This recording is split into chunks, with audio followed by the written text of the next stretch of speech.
زنا سے بچو، زنا سے بچو۔ میں کئی نوجوانوں سے پوچھتا ہوں اور بولتے کہ ہم کو ان سے محبت ہو گئی، بچہ بھی بولتا بچی بھی بولتی، تو میں ان کو بولتا ہوں جا کے شادی کرو نا، جاؤ اپنے ماں باپ سے جا کر کہو کہ اماں ابا مجھے ان سے محبت ہو چکی ہے، میں شادی کرنا چاہتا ہوں یا کرنا چاہتی ہوں۔ ماں باپ کا بھی کام یہ ہے، اگر اولاد آ کر بول رہی ہے تو ذرا سنو اس کو۔ اگر وہ کہہ رہا ہے کہ اماں میں روزے رکھا، اپنی نفسانی خواہشات کو پر کنٹرول کرنے کے لیے نہیں ہو رہا، میں شادی کرنا چاہتا ہوں، تو ماں باپ کا کام ہے اس پر غور کریں۔ اور اگر وہ بیٹا یا ان کی جو بچی ہے اگر نیک ہے تو بری بات کیا ہے؟ بری بات کیا ہے؟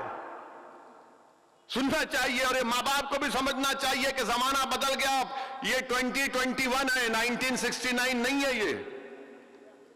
ان ماں باپ کو بھی دیکھنا چاہیے حالات کیا ہیں۔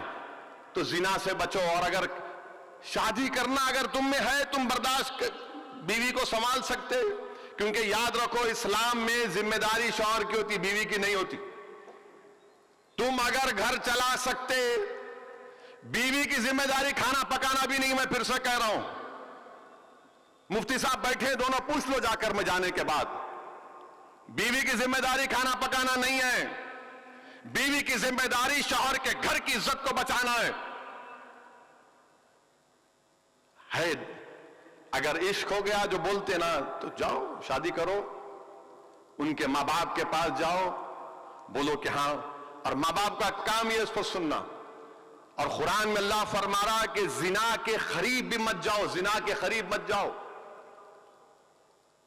دونوں مفتیاء اکرام ہیں، انوار نظامی صاحب بیٹھے ہیں، مشائقین بیٹھے ہیں، پوچھ لیجئے، ہم اپنی نگاہوں سے کسی غیر محرم کو، اگر مرد ہے تو غیر محرم عورت کو نہیں دیکھ سکتے، اگر بچی ہے تو غیر محرم مرد کو نہیں دیکھ سکتے۔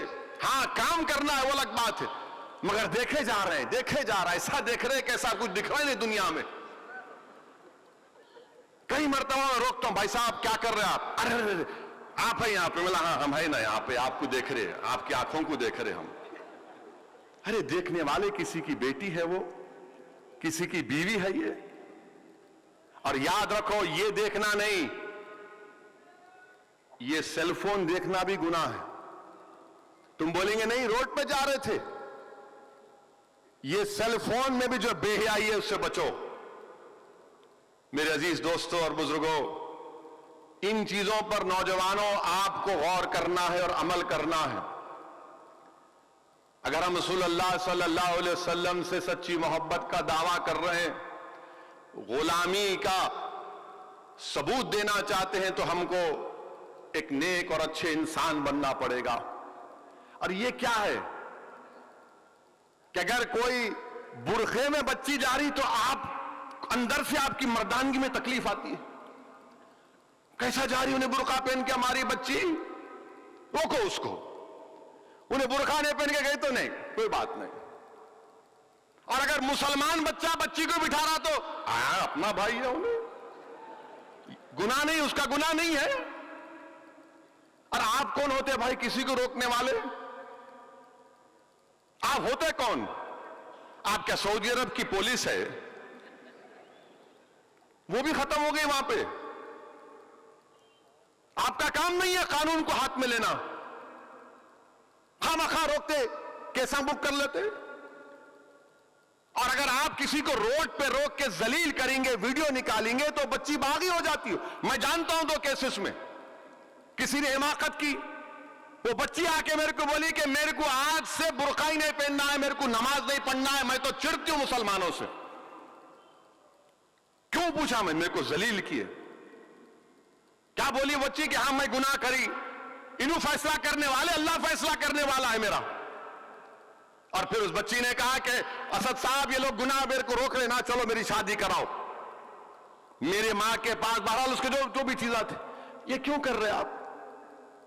یہ غلط ہے یہ۔ اور اگر کسی کو سمجھانا ہے تو سمجھانے کا طریقہ کسی کو ذلیل کر کے نہیں ہے. اگر میں تم کو بے عزت کر کے بولوں گا یہ طریقہ سمجھانے کا تو تم خاموش ہو جائیں گے. ٹھیک ہے ایم پی ہے, دل میں رکھ لیتے آپ. کسی کو ذلیل کر کے نہیں سمجھا سکتے, محبت سے سمجھانا ہے, اخلاق کے دائرے میں رہ کر سمجھانا ہے.